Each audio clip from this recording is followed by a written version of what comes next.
Hi, and welcome back to another video of jPlay. Today I'm doing a somewhat different video. I will not do a complete playthrough session, or at least I will not start that. But in fact, I will do my first unboxing video ever. So this will be definitely a premiere from me. And I'm doing that because Ravensburger was kind enough to provide me this example of Bora Bora, another great one by Stefan Feld. And as it's basically really virgin grounds for me here, I really want to share that with you. And yeah, I think let's just get started, unwrap it. I think, okay, sorry, I have to admit I already unwrapped that. But really everything else is still inside their original packaging and so on. So let's have a look what's inside the box of Bora Bora. As usual for a Stefan Feld game, there's really a lot of stuff inside the box. So you see here these wooden cubes here, there are the huts, some goods, priests I think, and stuff like that. Again, some counting markers and so on. So really loads of nice wooden figures here. Then there are some dice, and this is also more or less I think something you would expect from a Stefan Feld game.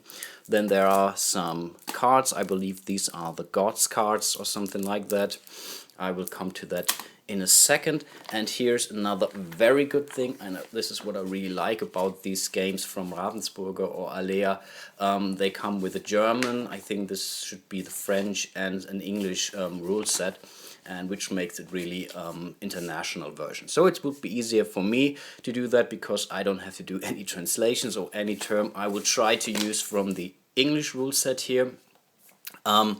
Then there are these nice little plastic bags here, which I will definitely use later on to sort out these, or there are really plenty of those, the different wooden tiles and so on, and maybe also some of the cardboard tiles, of course. Then there is the official or the game board, so for all the players. So here are the island with the different islands around that, some fish spots around that. Of course, as you might see, there is this the scoring and loads of space for different counters and tokens and stuff like that. So very nice. Of course, it wouldn't be a game by Stefan Feld if there wasn't any player boards. Again, this is a 2 to 4 player game, though there are these 4 player boards, and they're really packed with information and slots and really spaces. So I think this is really something great. From the graphics also look very nice, very thematic.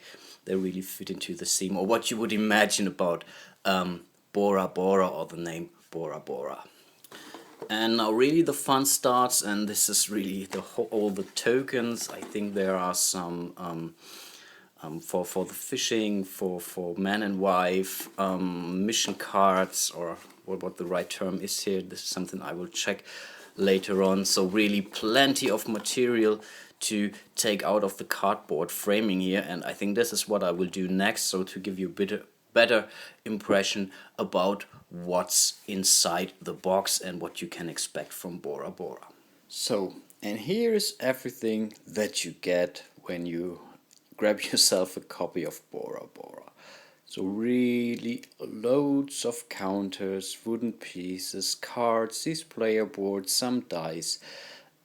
It's really nice, and it really took me quite some time to get that sorted out here. Let me show you that. So, but let's look at some of the components directly and maybe describe you a little bit what these tokens are for. These are the player dice. Each player gets 3 dice to a corresponding color, and then this defines then later on which action you might be allowed to take. It's a bit different than in Castles of Burgundy, for example. So you roll your 3 dice, and then you can place 1 die on an action, and then the next player could also go for the same action, but he can also put a die there that has a lower value than any existing die on the same action. These are the action tiles. I think they come in, some of them are double-sided, so depending on the amount of players. So I think in a 2-player game you would only have 5 of these action tiles, and then have somewhat different action than in a 3 or even a 4-player game.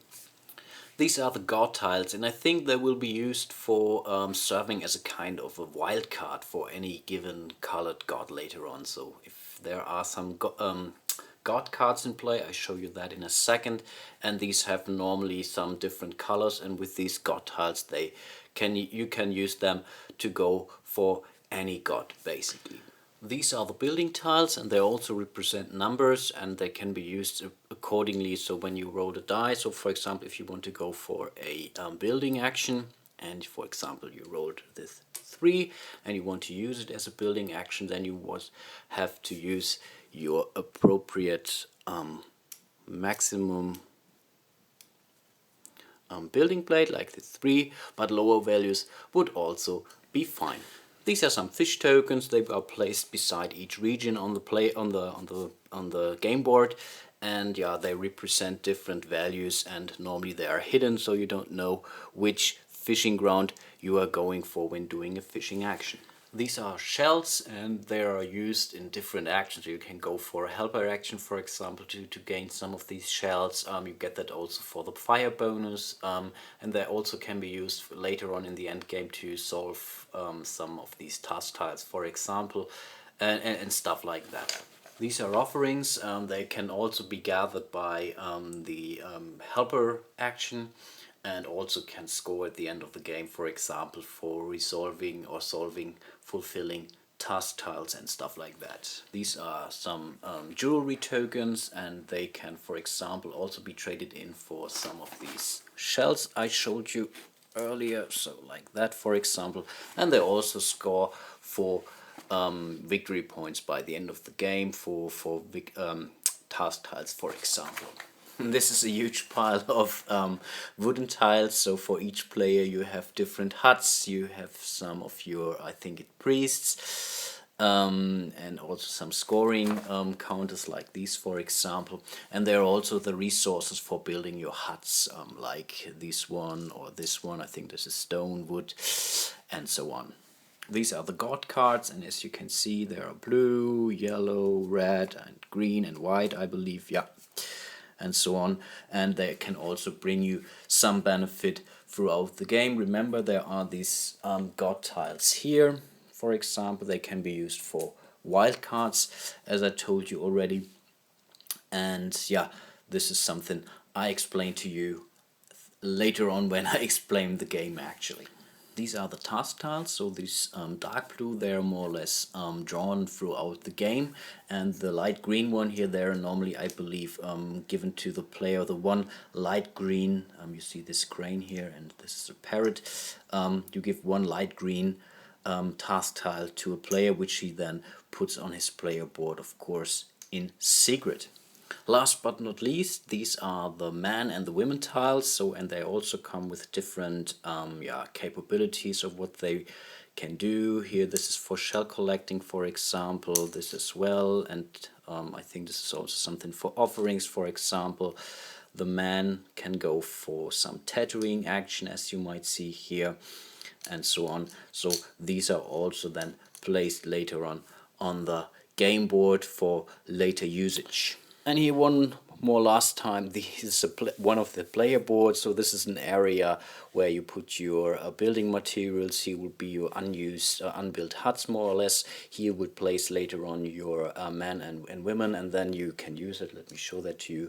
When you want to activate this gal here, then you more or less put her down to make aware, okay, hey, I have used that action already.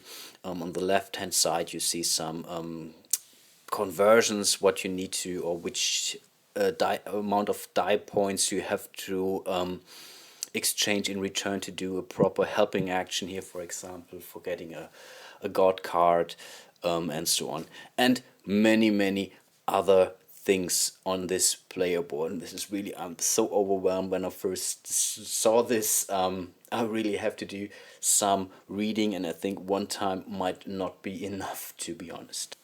So this was my first unboxing video, and also some explanation of, or not really explanation, but some demonstration of the material that ships with Bora Bora.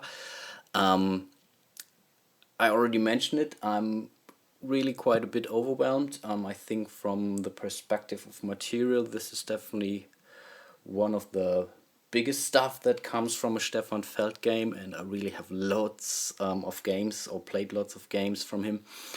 But I'm really looking forward to do my first 2 or 3, call it training sessions, and then yeah, I think definitely I will do a playthrough video for you and guide you through a session of Bora Bora. So stay tuned, hope you enjoyed it, hope you got a little impression of what comes with Bora Bora, and hope to see you soon. Bye bye.